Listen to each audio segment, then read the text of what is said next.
You know, it's, if you've seen Godfather Part 3, there's a scene where he's in the kitchen where he says, every time I want to get out, they pull me in. But you know, it's a bad marriage. You want to get out, but empathy and compassion and wrong ways of thinking about marriage, relationship, yourself, your wife, your husband, they take you back in and you go back into the same nonsense. Because he exercised and because the tradition, he was also very traditional. I can't divorce. Once married, always married. And I will do the best I can to protect my family. His son committed suicide. His daughter, they live in a 2-story house. She never comes down. She's depressed. She's been depressed for about 30 years. His wife in a nursing home. He went into a coma because of stress. He can no longer see. He can no longer take care of himself. We have to go and buy things for her. Well, I don't, but my brother, my sister, and the rest of the community does. He was selfish, but in the wrong way. It takes a long, long time. When you talk about your friend, artist, your artist friend, I'm guessing this is how it went. At the age of 5, he realized that he likes painting. He went to school and played with canvas and paint for the next 20 years. 25, 26, 30. Okay. He's now a 35-year-old man. He's a great artist.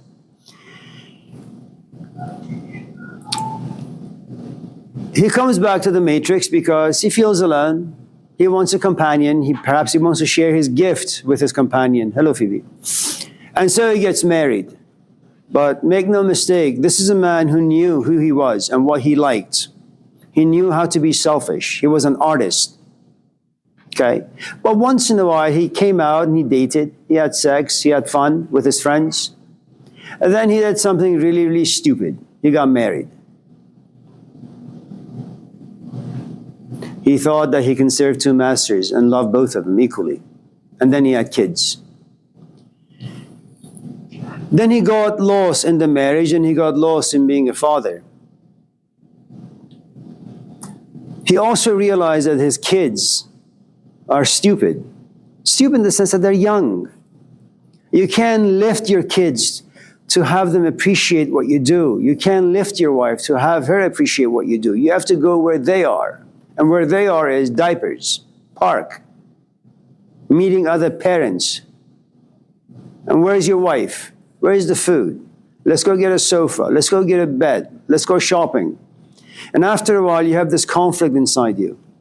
I hate my life. I could be in the forest now, painting. Now, I'm changing diapers, tolerating screaming kids. And once in a while, I'll tell them, here's a brush and here's a bucket of paint. Paint away. And they say, I want to play video games.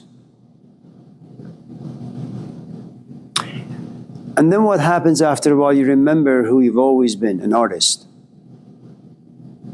So you say, you know what? I'm going to spend 5 minutes with my kids and 3 hours in the room painting. An hour with my wife, 4 hours in the forest. Now you have empathy for yourself. You don't want, remember the saying that don't give your jewels. What is that saying? Do not throw your goods to the pigs. Your kids are pigs, and so is your wife, and so your husband. Once you know what it is you want to do, and you're passionate about it, the truth is, other people are there to waste your time.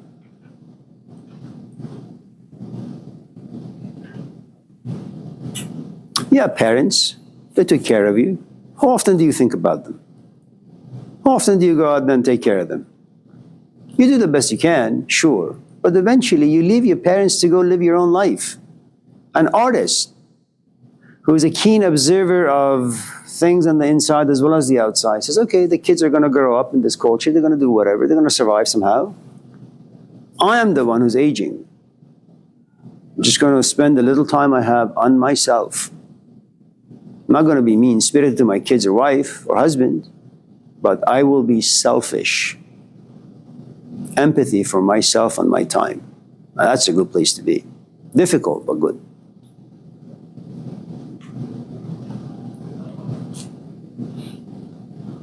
You know, what is that trinity in the American culture? Life, liberty, and the pursuit of happiness.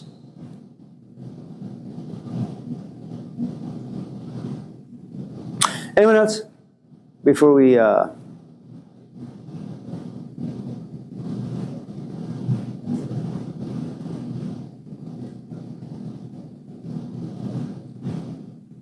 Sure. It makes what you said so far makes me think of, or what you were saying before makes me think of the blues, talking about writing poetry versus pain.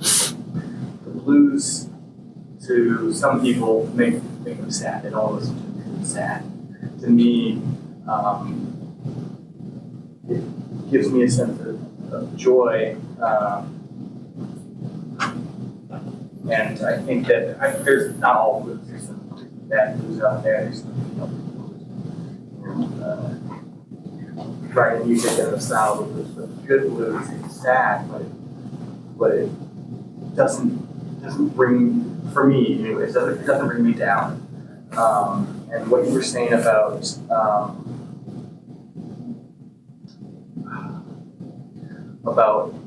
letting everything fall away.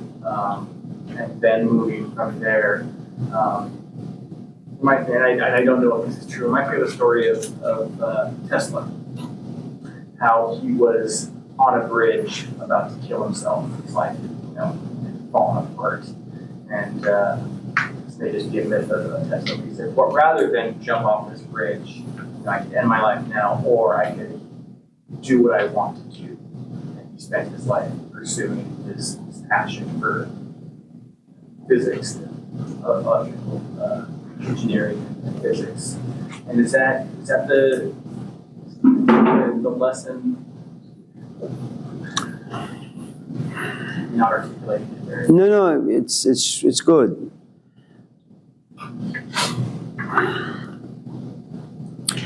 See, the problem with Job and the problem with the spiritual tradition, you're actually unsure what exactly it is you're looking for.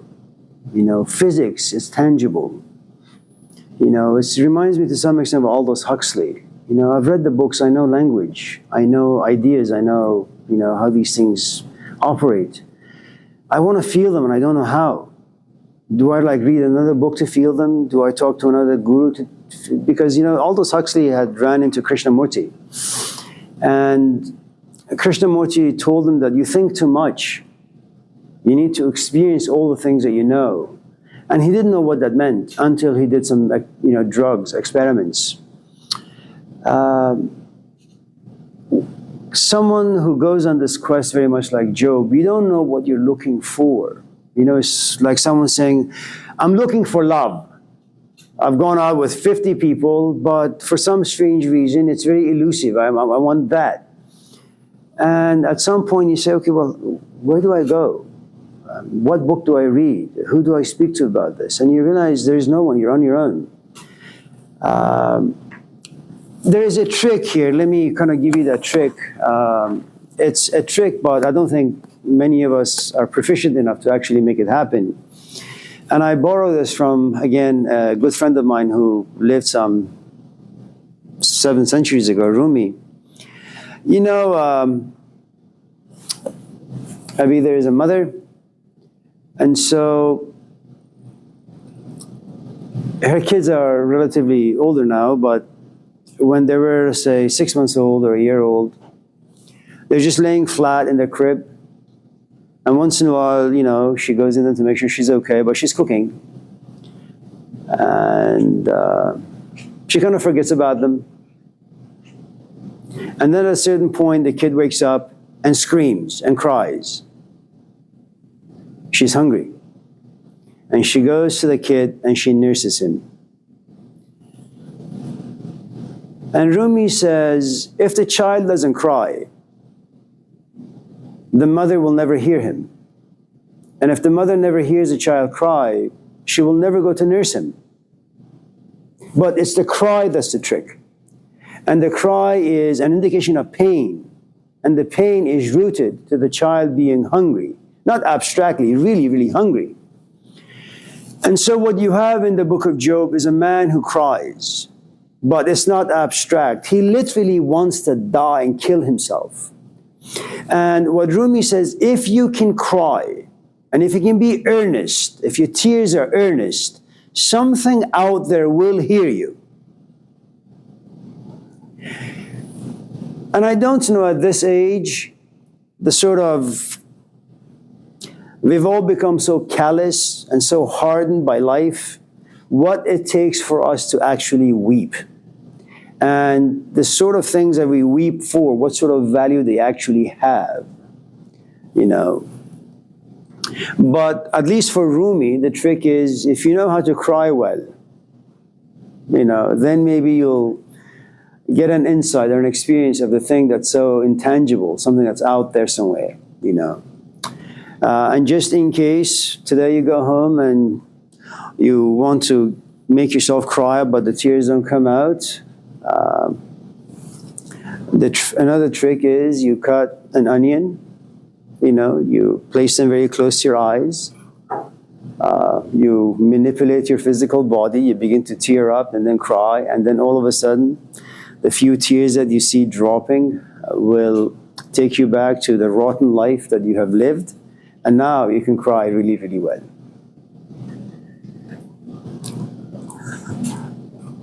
Kendra? Anything?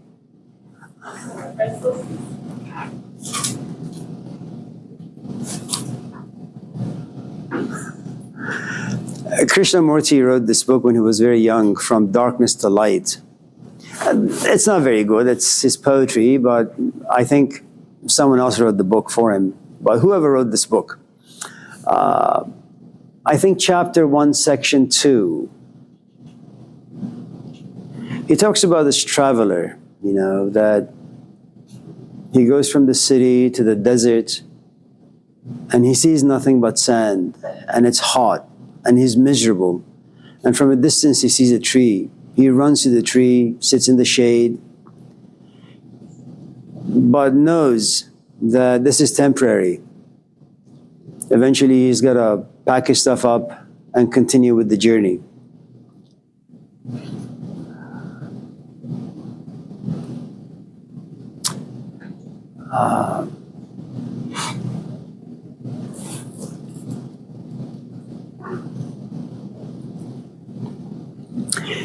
If you want to put an end to restlessness, Rumi has this line that death is the only solution to human restlessness, and not metaphorical death like spiritual death, or, I mean, physically die, like what some of the Stoics would say.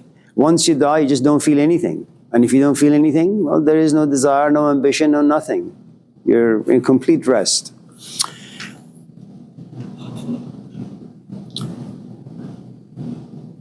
مایه آرام جان چشم هوس بستن است.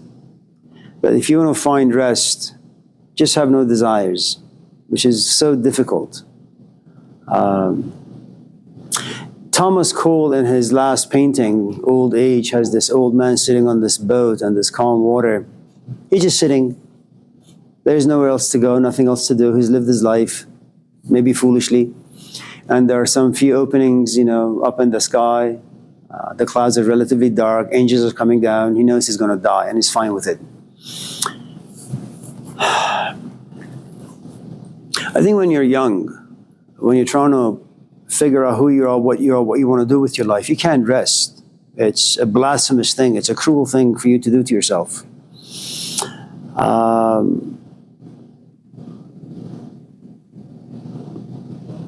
You know, it's an interesting phenomenon.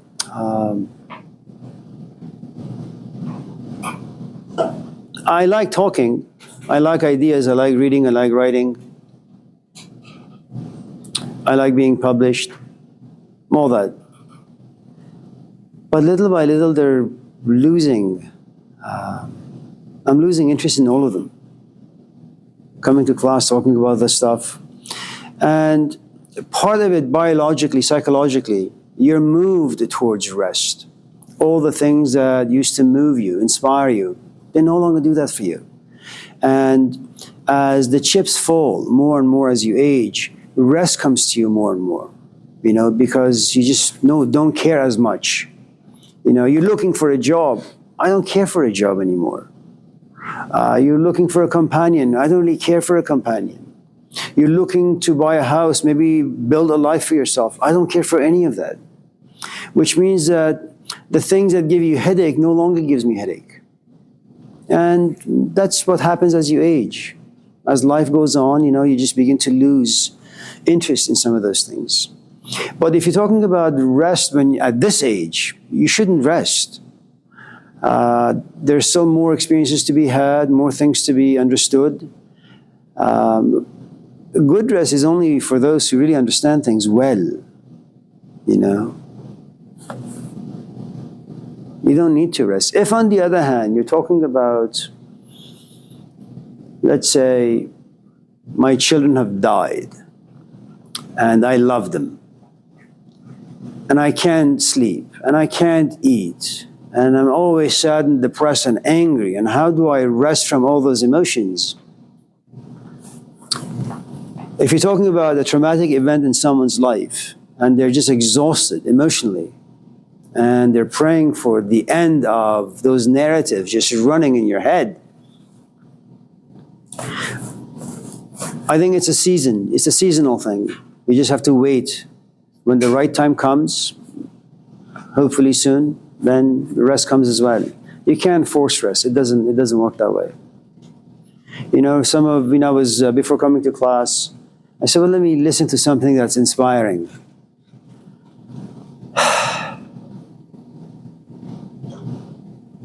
It's just bumper sticker after bumper. It's no different than this class. It's a bumper sticker class. You really want to understand the book of Job? If you really, really want to understand it, find someone who can destroy your life. That's inspirational. But if it's not practical, it's just bumper sticker. I was on this committee on campus some years ago.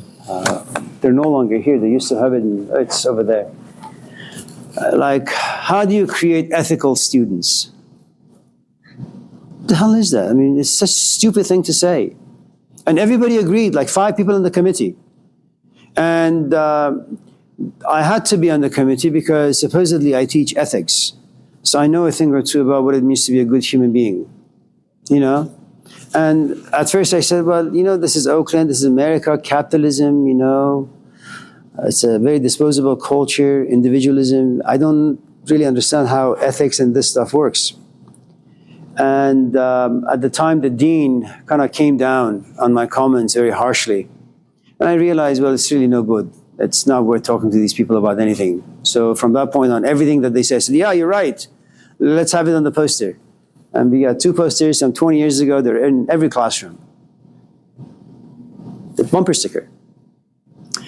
And I think there is nothing wrong with that. All of life is a bumper sticker. Just find the right bumper sticker that works for you and just follow it until it no longer does.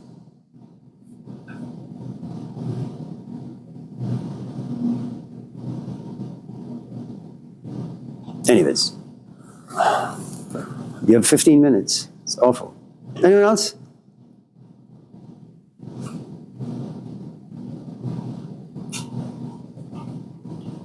Michael. So, this name is Joe, right? Job, J-O-B, like job. Yeah. Job. The story kind of reminds me of this thing I used to do before creation, destruction. And basically, from what I heard, the person said, before the things, be happy and be at the beach. Basically, the story from this day. Basically, we had to go to the point where we create happiness. You live with your parents? They like you? Yeah. No, they don't. No parents like their kids. Parents can never rest until their kids reach some stability and maturity, and that's when they're 80. So, if I was to put the story in a way that's relevant for all of us, I would say the following. Parents have it really, really easy. Up to the time when the kid is like a year old. Then as the kid gets older, they begin to destroy the house more. And then they get to be like 14 or 15. Well, these days, they get to be like 5. And now they're fully aware of sex, you know. And they go to their parents and say, Dad, what's a vagina? What's a penis? And you say, oh my God, what the hell, when did this happen? And then now you got to sit them down and talk to them about, you know, all that stuff. And then one day, your wife says, don't say this to our daughter, okay? Well, what happened? She's going out with Jack. Who the hell is Jack? Well, how old is Jack? Well, Jack is 11. Well, she's only 10. And you try to knock some sense into your daughter or to your son. Don't play too much video games. Don't smoke. Don't drink. Don't watch porn. Don't go here. Don't go there. And you realize nobody listens to you. The kids keep telling you, Dad, I know more than you. You know, I'm in love. Do you even know what love is? Son, dress well. Take a shower at least 5 times a day. No, once a month is good. You know, it's not good to waste water. Fine, you smell awfully. And so the poor parents, they got to push you to go to school. They got to push you to break up with this loser and find a relatively healthy human being. They got to wrestle with you to quit smoking, to quit drinking, to hang out with like relatively decent human beings. And then you say, I'm taking a break from school. You're in 5th grade. You got another 20 years to go. Just finish it up. No, that I'm exhausted. You haven't done anything. And so you make life hell for them. You're like Satan in their life. So, you know, they're restless, they're angry, they're upset. Whatever confidence they had about their parenting skills, it all gets trashed. Your mom seeks a therapist. I don't know what to do with my son. The therapist says, have you read this book? Have you tried this? And then your mom eventually gives up. Okay, he wants to wear black all the time. F it, let him wear black. You know, he wants to have 50 piercing in his nose. Fine, what can I do? I have no power with this kid. And then your mom is like 70, and you haven't seen her for like 5 years. And then you call her. Mom, I'm coming to visit you. Oh, that's great, son. You go there with your 3-piece suit, with a tie, clean shaven, great companion, 50 kids. And you give her a key to a brand new car and a brand new house. And she looks at you and she says to you, thank you, Michael. Now I can die in peace.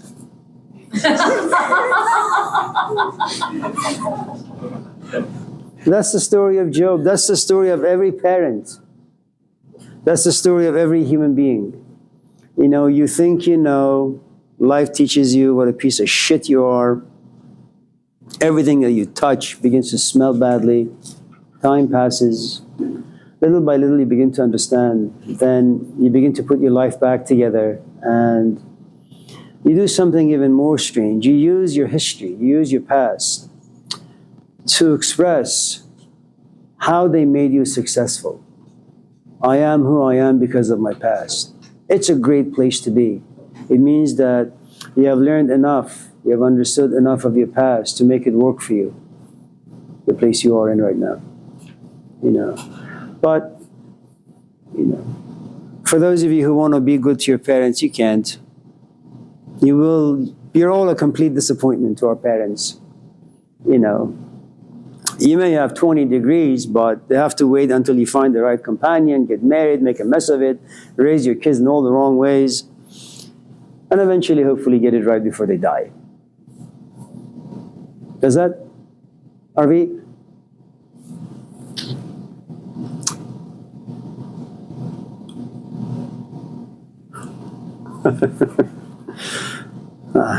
Anyone else before we... Oh, Jesus Christ. Yeah, Andrew. How do we know when to submit versus when to retreat?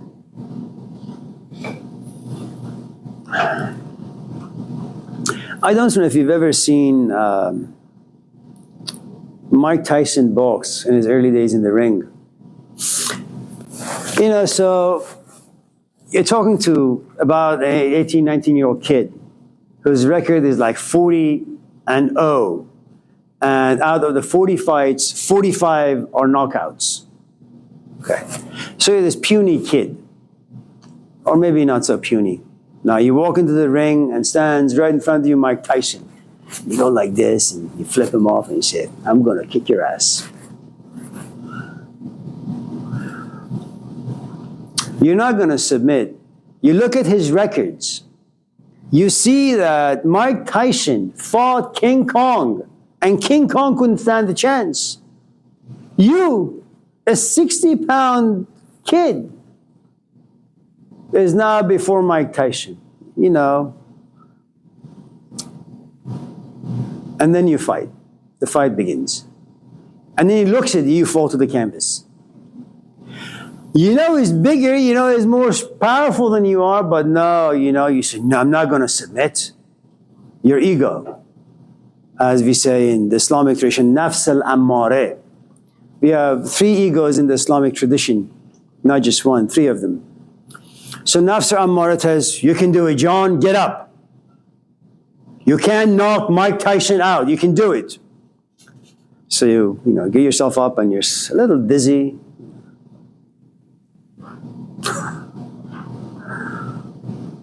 You survived the first round. And all you've done was to protect yourself. You haven't thrown a single punch.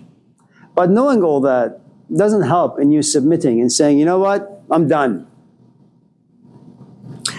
And the bell rings for the second round, you go in there and you just get beaten up. And again, you try to get up. And your coach, your trainer says, stay down, idiot, stay down. So no, I can do it. And there comes a point in the fight where you realize you can't do it. Mike is far too powerful for you. You submit. And you retreat from your assumptions, from the stupid pride that you have within you. You actually understand that you're no match. And I think all of us walk into all sorts of environments with that we are a good match for life and whatever life delivers. And, you know, we get beaten down. You know, it's kind of like we fall in love, it doesn't work out. Sometimes you have these insights. You're really stupid. You just don't know how to make good decisions about anything. But then you say, no, I think this time around it'll be different. So you choose another person. It happens to you. It's not like you choose. You're a complete failure again. And it takes so many years for you to come to realize you just don't have skills to find a good companion. You need someone to teach you. And that's how it is, you know.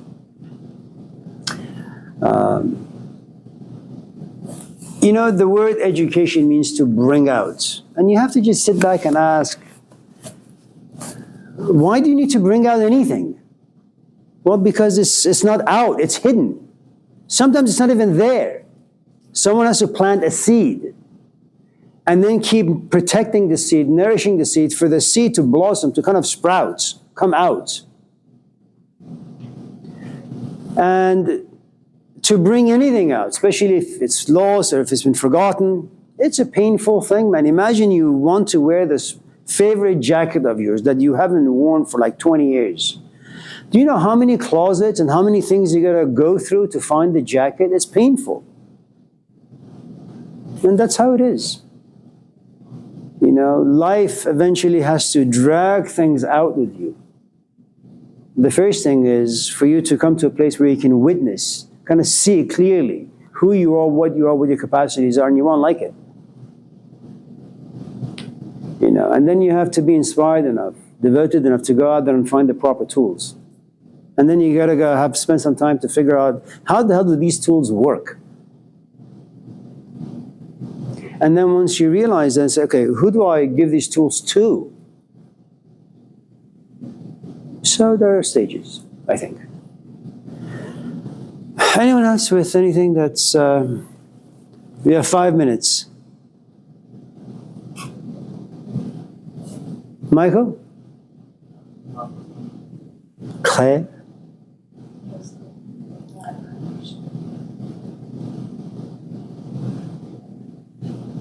Chris? You answered my question earlier. So. Oh, I'm glad. Yeah. It's nice to walk to class and just answer questions when they're not asked. No one? I keep going with the line of my thinking. To me, it sounds like, and I know I keep harping on this, but it has to do with my life too.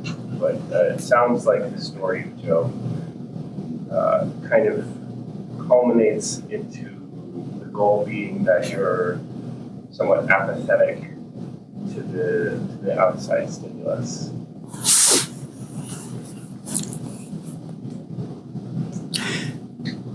What's your favorite movie?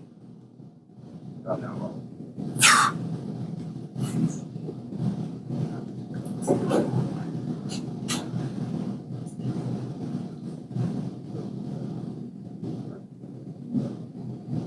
Okay.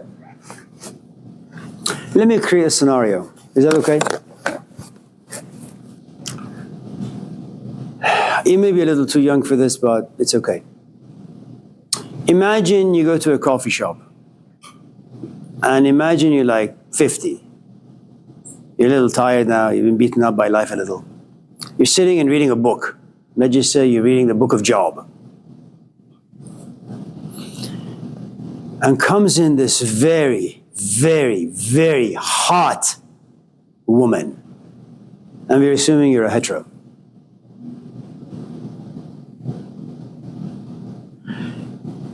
And all of a sudden, fantasies begin to be generated within you. I wonder what her name is, how old she is, all that nonsense. All of a sudden, you catch yourself. And you say, Kavian, you're a 50-year-old man. And then the other Kavian says, yeah, but you're not dead. You say, yes, that's right, I'm not dead. And you continue fantasizing. And then you catch yourself. This other Kavian says, you know how this is going to turn out, right? And this other Kavian says, shut your mouth. And this other Kavian says, no, just listen up for a minute.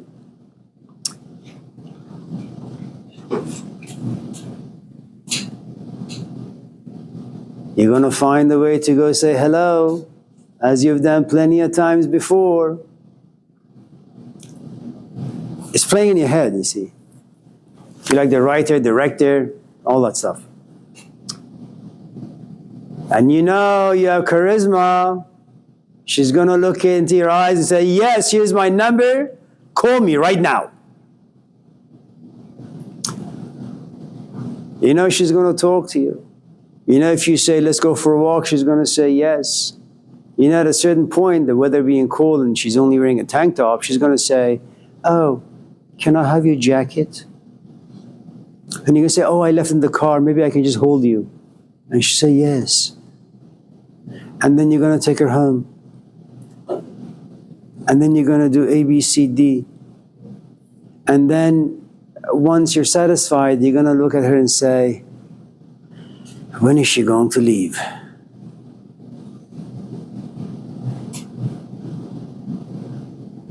And then you say to yourself, Kavian, do you really want to spend the next 2 weeks of your life doing all of that, only to come to a place where you say, when the hell is she leaving my house?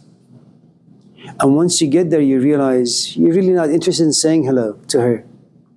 You're not even interested in her looking at you so you can feel good about how attractive you are, so you can your value going up. You're actually okay with feeling like shit. It's a comfortable place to be.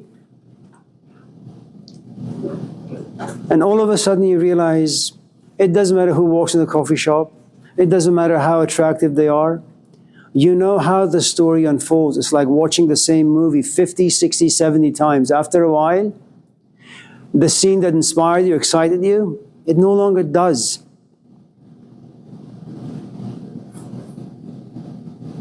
If you've lived enough life, and if you've observed enough life, and if you've taken notes enough times, where you realize almost everything under the sun is very much the same thing.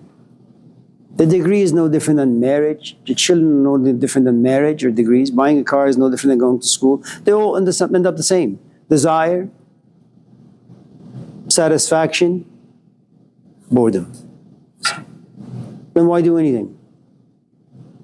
So yes, you will have no feelings about anything.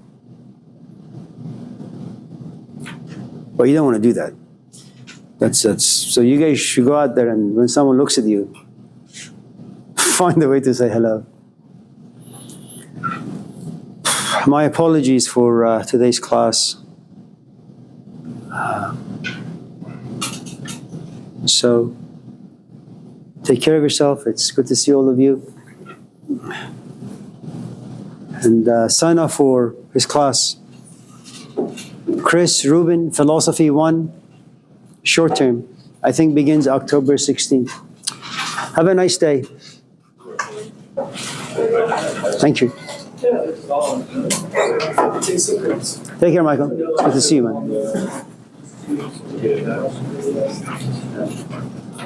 man.